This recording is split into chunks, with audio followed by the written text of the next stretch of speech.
Bienvenue Stop Invest, la chaîne des top d'investissement. Ici, on parle essentiellement d'entreprises de qualité. Avant de regarder cette vidéo, je vais vous demander de prendre quelques instants, ok, juste pour aller regarder celle-ci, qui date du 4 du mois de juin 2024.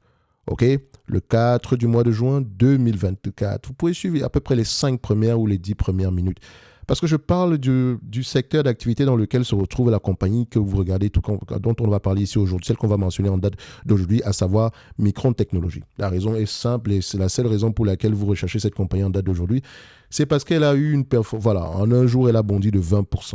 Comme d'habitude, c'est soit les entreprises qui bondissent d'une dizaine de pourcents par jour ou bien celles qui perdent à peu près une dizaine de pourcents par jour qui vous intéressent très souvent. OK? Comme par exemple du super microcomputer, on en a parlé dernièrement. Malgré les vents, en termes d'opportunités, malgré les vents favorables, la gouvernance est un réel problème sur Micron Technology, sur super microcomputer. Et j'ai fait une vidéo j'ai fait une vidéo sur laquelle j'ai pris la peine de lire les rapports financiers, écouter les conférences que je vous ai donné mon avis sur le business. OK? Je ne suis pas investi dessus, ni sur Micron d'ailleurs. OK? Mais je mentionne une chose. La tendance était évidente. Elle n'est pas évidente parce que, on l'avait vu, non, c'était écrit. Ceux qui suivent les vidéos sur les analyses sectorielles, d'accord, qui se retrouvent uniquement dans le service Top Premium Plus, le lien est dans la description de la vidéo. Les analyses sectorielles sont basées sur la lecture des rapports financiers, l'écoute des conférences calls sur des entreprises du même secteur d'activité, ainsi que sur la presse spécialisée dans ce secteur d'activité-là. OK? Ça vous donne une idée générale de la tendance du moment. On a eu l'habitude de faire ces notes d'analyse-là, en tout cas quand on les présentait sur la chaîne. On a parlé des rates. Pendant la période où tout le monde disait que bazarder les rates, etc., je vous ai dit que les rates dans le secteur, tout ce qui concerne ici le logement, etc., ils vont bien se comporter. Les data centers vont également bien se comporter. Comment on appelle ça, les trucs dans les entrepôts, etc., vont bien se comporter. Celles qui vont souffrir sont l'immobilier de bureau. Et encore, ça dépend de la localisation. Bref, il y a toujours des nuances. Et ça également, vous avez retrouvé la vidéo dessus. On a parlé du segment des télécoms. Je vous ai dit ici que dans le segment des télécommunications, vous avez une entreprise comme Dycom qui va avoir tendance à bénéficier de la dépense en capital en date d'aujourd'hui. Elle se retrouve où Dycom, c'est DYCOM. Allez regarder. J'ai également parlé ici de tout ce qui concerne ici les dépenses en infrastructure et je vous ai parlé des compagnies dans le secteur ici, de tout ce qui concerne l'ingénierie et le conseil, les compagnies d'ingénierie de manière générale. OK? Ces entreprises également auront tendance à bien se comporter. Ce n'est pas une erreur. Ce n'est pas un coup de chance, parce que si ça arrive une fois, c'est de la chance. 2, 3, 4 fois, ça devient une habitude. Tout ça parce que je sais à quel point c'est important, d'accord, d'avoir un avis sur le secteur d'activité. Évidemment, on ne va pas avoir raison à chaque fois. C'est la raison pour laquelle on renouvelle ces notes d'analyse-là à chaque fois. Il faut faire des mises à jour. Et en supplément de ça, je vous propose même des analyses concurrentielles gratuitement dans la watchlist, dans la top newsletter. Bref, parlons de Micron Technology. Je vais à peu près, j'ai lu les rapports financiers ici, je vais vous proposer une note d'analyse, ok, et on terminera ici par l'évaluation. Donc, on y va. Micron Technology, acteur majeur du secteur des mémoires et du stockage, a réalisé une année fiscale 2024 remarquable. Ses résultats financiers témoignent d'une forte croissance et d'un retour à la rentabilité porté par la demande croissante en intelligence artificielle et l'essor de centres de données. Si on parle de GPU, si on parle ici d'entraîner l'intelligence artificielle, ça veut dire ici que on va avoir tendance à demander de plus en plus de mémoire. C'était évident, non? Et encore, dans les GPU, qui sont à peu près des accélérateurs de manière générale, le marché, encore une fois, je vous le dis, les acteurs du marché vous disent que pour le moment, oui, on va avoir tendance à aller voir du Nvidia, etc. Mais également, on se réserve le droit d'aller regarder ce que d'autres types d'accélérateurs. OK? Parce que le GPU, c'est un accélérateur, mais il y en a d'autres. OK? Donc, j'en ai parlé dans tout ce qui concerne ici, je pense que dans la note d'analyse en question, l'analyse sectorielle, j'en ai parlé. Donc, quels sont les points clés à retenir? La croissance fulgurante du chiffre d'affaires avec une augmentation de plus de 61% par rapport à 2023. Micron affiche un chiffre d'affaires annuel de 25,11 milliards ici. Cette performance est notamment liée à une demande record en mémoire DRAM pour les applications d'IA et les centres de données. Et si vous êtes malin et quand on parle de mémoire DRAM, ça doit vous renvoyer ici à celui qui envoie les machines pour pouvoir les fabriquer. On parle de qui? On parle de qui? AMAT. AMAT, Apply Material. OK? Allez-y également, regardez.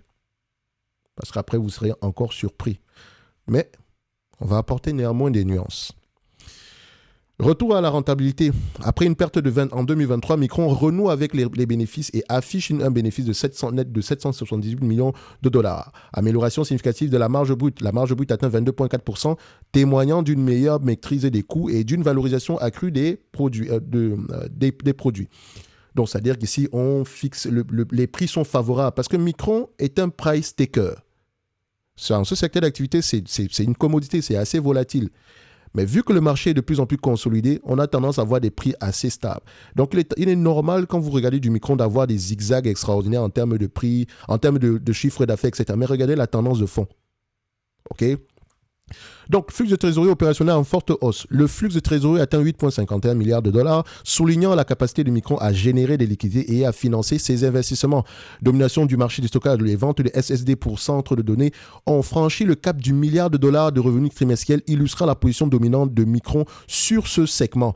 Pour les perspectives d'avenir, ici, Micron anticipe une poursuite de sa croissance en 2025 avec un chiffre d'affaires record attendu pour le premier trimestre. L'entreprise mise sur l'expansion, parce que son année fiscale est terminée pour 2024, l'entreprise mise sur l'expansion de sa production et le développement de technologies de pointe, notamment la mémoire HBM destinée à l'IA. Quels sont les défis à relever? Parce qu'il y en a, d'accord? Donc, malgré ces perspectives encourageantes, les investisseurs avisés que vous êtes, l'investisseur avisé que tu es, d'accord, doit rester vigilant face à certains défis. Ralentissement potentiel de la croissance du marché des DRAM, important à les regarder. Nécessité de gérer efficacement les stocks parce que ces entreprises, à la fin, il faut surveiller ici les inventaires. Important également. Pour ceux qui sont malins, ils auront toujours à aller regarder ici l'inventaire, l'évolution ici, l'inventaire de Micron Technologies par rapport au chiffre d'affaires. OK? Ensuite, la concurrence intense sur le marché des semi-conducteurs. Micron n'est pas la seule entreprise sur ce segment-là, d'accord, d'activité. Donc, en conclusion, Micron Technologies présente un profil attractif pour les investisseurs avisés avec une croissance solide, une rentabilité retrouvée et des perspectives prometteuses. Toutefois, il est crucial de prendre en compte les défis inhérents au secteur des semi-conducteurs et de se tenir informé des évolutions du marché. Et quand on regarde ici du Micron Technologies, Micron MU, ticker symbole, de manière générale ici, en termes de bénéfices, ce n'est pas beau à voir. On a des périodes de hausse. On a des périodes de baisse extrêmes. Il n'y a pas une tendance ici. Voilà. La tendance de croissance n'est pas stable, mais on voit quand même qu'il y a une croissance de fond. Les bénéfices nets actuels sont plus élevés que les précédents. Et vu que c'est un business qui est cyclique, on peut voir ici que la demande pour ces produits est de plus en plus élevée de manière générale. Vous allez constater que la meilleure manière pour évaluer cette compagnie, c'est qu'il faut toujours normaliser les résultats. OK, il faut généralement normaliser les résultats. On se rend compte quand même que dépendamment des cycles du Micron, ici, c'est un business qui peut générer aux alentours ici d'une quinzaine de dollars, entre 10 et 15 dollars ici, en termes de cash flow opérationnel. OK? Ce qui veut dire ici que quand je regarde les cash flows opérationnels actuels de cette compagnie, parce que la mise à jour, quand on regarde même le forecast, il y a 6 mois, on s'attendait à peu près à combien? 16 dollars, là c'est 18 dollars. Donc en fait, les attentes ici sont optimistes depuis. OK? Et ça se actuellement sur les résultats, ça se voit. Et on sait d'où ça provient. Et ça ne va pas et la tendance ne va pas s'arrêter. Et les trimestres à venir auront tendance à être de plus en plus positifs. Mais restez prudent sur ce type d'entreprise. Ce qui veut dire que quand je prends du Micron Technologies, il ne faut pas que j'évalue Micron Technologies. Enfin, je dois faire attention aux bénéfices actuels. Et donc le PER ou bien le multiple de valorisation que vous allez utiliser doit être ajusté par rapport à la moyenne de résultats. OK? La moyenne. N'allez pas utiliser les résultats actuels et vous dire « Ah non, c'est durable dans le temps ». Micron est un price taker. Micron subit le prix du marché. Et donc, Micron doit absolument gérer les coûts, avoir le moins d'endettement possible. Parce que ce secteur d'activité, il est quoi? Vous connaissez la réponse. Les cycliques. Donc, ce que je vais faire ici, je vais utiliser les cash flows opérationnels parce qu'ils sont généralement plus stables. OK? Cash from operation. Et donc, quand on les prend comme ça, on va les mettre ici à ce niveau. Je pense que ici, on n'a pas. Est-ce que la mise à jour a été effectuée au mois de août? Oui, je pense qu'on a fait la mise à jour a déjà été effectuée ici. Et donc, on prend ceci. Je prends la médiane. Et donc, la médiane des 10 dernières années, c'est aux alentours de 8 milliards 500 de cash flow opérationnel. OK? Sur les 5 dernières années, c'est 8 milliards 900. Il y a de fortes chances que sur les années à venir, le cash flow opérationnel soit plus élevé. Alors, quel est le chiffre que je vais prendre? Je vais me limiter à 8 milliards 500. OK? 8 milliards 500 à 15 fois les cash flows opérationnels. C'est la moyenne. Ça donne 127 milliards. Moins la dette nette en date d'aujourd'hui. Et je vous rappelle que j'ai normalisé les résultats. C'est-à-dire que Micron pourrait gagner bien plus que... Micron pourrait gagner bien plus d'argent demain. Mais je reconnais que c'est temporaire. Mais en moyenne, sur un cycle, c'est une compagnie qui a tendance à rester aux alentours de 8 milliards 500. D'accord? Et n'oubliez pas, on va quand même aller regarder les conditions qui pourraient favoriser un maintien à 8 milliards 500. Ça ne veut pas dire ici qu'on ne va jamais descendre en dessous. On pourrait. Mais en moyenne, sur une période assez longue, 10, 5, on reste à peu près assez au niveau, à un niveau supérieur à 8 milliards 500, mais équivalent à 8 milliards 500. D'accord? Vu qu'il y a les perspectives de croissance sont assez bonnes ici, la demande en termes de mémoire va avoir tendance à augmenter. Le secteur d'activité est de plus en plus consolidé, donc plus discipliné par rapport au prix. Donc, il y a de grandes chances que Micron Technologies puisse continuer à rapporter du 8 milliards 500. Donc, moins la dette nette, parce qu'il faut toujours l'enlever, 8 milliards 900 ici, et je constate également que l'entreprise n'est pas très endettée. Excusez-moi, on a à peu près 127,5 moins 4,9, 4 milliards 900, d'accord? Ça donne 122 milliards. Divisé par le nombre d'actions en date d'aujourd'hui, et c'est une entreprise qui va avoir tendance à racheter massivement ses actions, parce que les multiples de valorisation seront généralement bas. 1,12 milliard d'actions, ça donne à peu près un prix aux alentours de 109 $. Donc l'entreprise est correctement évaluée en date d'aujourd'hui, en tout cas au prix actuel. Ça signifie quoi? Ça signifie qu'au prix actuel, je ne surpaye pas par rapport à la moyenne des 10 dernières années. Maintenant, connaissant le marché, il aura tendance à exagérer à court terme. OK? Et donc, on aura tendance ici à avoir un business, on aura tendance à avoir des bénéfices nets de plus en plus élevés. Et si à multiples valorisations égales ici, d'accord, si le marché s'emballe, on pourra avoir on pourra avoir un prix très élevé. En tout cas, le plus important est de ne pas surpayer en date d'aujourd'hui. OK? Si le marché décide de payer, je ne sais pas moi, se fier au bénéfice net de 2026 et payer à peu près 180 $, vous avez un deal. Ce n'est pas encore ajusté ici parce que les chiffres sont seulement 24 heures en retard. OK, je tourne la vidéo le 26 du mois de septembre et vous remarquez ici que c'est la fermeture au 25 du mois de septembre était de 96 $ l'action. Donc, Micron Technologies, la tendance de fond est là. Elle est là, elle est bien visible. Elle ne va pas avoir tendance à ralentir, en tout cas pas sur l'année à venir. Mais faites attention, ce secteur d'activité a tendance également à mal se comporter quand le cycle est haussier. C'est normal, d'accord? Vu qu'on va faire de plus en plus d'argent, on va en produire de plus en plus, ça va avoir un effet sur les prix. OK? Donc, faites attention à ce genre d'entreprise. Quand on achète ce type de business, on normalise les résultats. OK? Et donc, vous remarquez une fois de plus quelle est l'importance, en tout cas, pour moi, je remarque encore une fois de plus l'importance de l'analyse sectorielle. D'accord? En reconnaissant les problèmes, les opportunités à court terme sur un secteur d'activité, ça nous permet de prendre des décisions plus éclairées. Et c'est ça qui nous aide à tenir. Je prends toujours l'exemple ici d'une compagnie que j'ai en portefeuille, que je ne vends pas. C'est CarMax. Je ne gagne pas d'argent sur CarMax en date d'aujourd'hui. Mais la tendance de fond est là. D'accord? Au prix actuel, CarMax, bénéfice net bas, etc. Mais CarMax, sur les 10 prochaines années, peut avoir tendance à rapporter 10 $ par action. Allez-y, renseignez-vous sur le secteur d'activité, vous allez voir de quoi je parle. Et CarMax, quand vous allez l'analyser, ne l'analysez pas comme une compagnie, un vendeur de services classique, non. C'est une compagnie financière. Et donc, les free cash flow ici doivent être reconstruits. Et elle a une particularité avec ses free cash, avec la dette dans le book, c'est une dette qu'elle a tendance à revendre. Donc, le risque de crédit, elle ne l'assume pas à long terme, mais c'est important parce que ça peut dégrader ici l'attractivité du portfolio de prêt ici. Mais CarMax reste une compagnie qui m'intéresse. Parce que c'est une entreprise leader dans son secteur d'activité et qui n'a même pas 10% du marché. Et leader de très loin. Très, très loin. D'accord? Donc, la tendance de fond, elle est là, je la reconnais. Les taux d'intérêt ont un impact sur ce business. Donc, je sais qu'en date d'aujourd'hui, on va souffrir. Donc, pour moi, la baisse actuelle est temporaire. Je m'en fous. Le prix de l'action est juste là pour me donner une opportunité d'achat, point. OK? Je m'en fous vous savez, je ne suis pas quelqu'un qui va regarder tendance baissière. Non, non, non. La tendance qui m'intéresse, c'est la tendance du secteur d'activité en termes d'évolution du chiffre d'affaires, de stabilité des prix, positionnement concurrentiel, part de marché, C'est cette tendance qui doit être intéressante. Si on a une tendance baissière, oui, c'est important. Mais s'il vous plaît, il faut arrêter avec ces affaires de tendance sur les prix. C'est fatigant. La tendance qui m'intéresse encore à la limite, c'est la tendance même des cash flows. OK? Donc, la tendance quand je parle encore de operating cash flow, comme je l'ai dit tantôt ici, il faut les reconstruire. OK?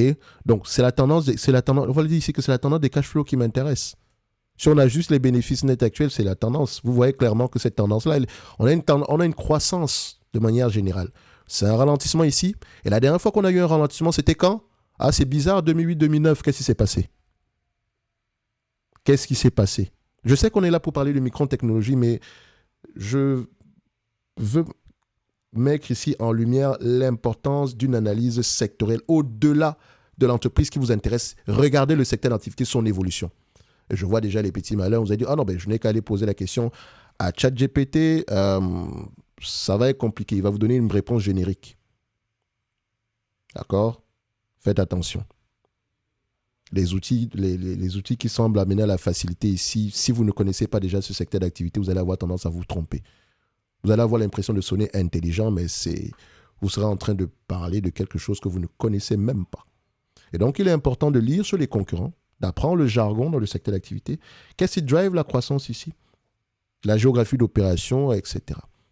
Pas pour rien que je perds mon temps à lire les rapports financiers, écouter les conférences calls. Je ne perds pas mon temps. J'investis mon temps dessus. Parce qu'à long terme, ça a un impact positif. Ça vous permet de recoller les morceaux. Quand vous arrivez à investir sur une compagnie, qu'est-ce qui me permet de rester confiant sur ce business? Littéralement. Qu'est-ce qui me permet de rester confiant sur ce business? Le prix baisse, les bénéfices ne sont de moins en moins élevés. Et je peux me tromper, hein. Mais la véritable réponse, la véritable raison pour laquelle j'ai investi sur ce secteur d'activité, c'est parce qu'on a une consolidation du secteur. C'est un marché en croissance. Et donc, je ne suis pas là pour investir sur les 5 prochaines années. Je regarde les 10 prochaines années. Quand une entreprise a moins de 10% ici en taille de marché, elle peut clairement doubler sur les 10 prochaines années. C'est possible. Peut-être même bien plus que ça. Quels sont les éléments qui peuvent avoir un impact négatif dessus? Je les reconnais. C'est la même chose avec Micron Technologies. OK?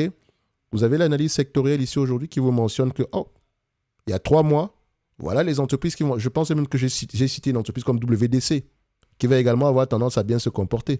Je ne sais pas si elle a déjà publié ses résultats financiers, mais ça ne devrait pas vous surprendre. D'accord? Ça ne devrait pas vous surprendre une fois de plus. Donc, bref, lisez vos rapports financiers, écoutez les conférences calls, restez discipliné. Et il faut avoir la capacité également d'admettre quand vous avez fait une erreur. OK? Ce n'est pas parce que vous avez acheté une action que ça va directement monter. Ça peut rester très longtemps sous-évalué. Très, très, très longtemps. D'accord? Bref, on va se donner rendez-vous sur la prochaine vidéo. N'oubliez pas, en description de celle-ci, vous avez la top newsletter où je partage des analyses concurrentielles. D'accord? J'en ai déjà fait ici sur la chaîne selon les 5 forces de porteur. On étudie le secteur d'activité du point de vue consommateur, du point de vue fournisseur, d'accord? Et vis-à-vis de nos concurrents également. Ça vous permet de mieux apprécier l'avantage concurrentiel. C'est bien de parler de mots, etc., mais il faut mettre un nom dessus.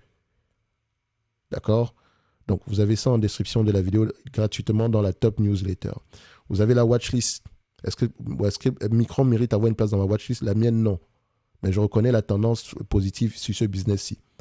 Et donc, la watchlist, vous avez des objectifs de prix que je mets généralement à jour et vous pouvez me demander de faire des mises à jour également dessus.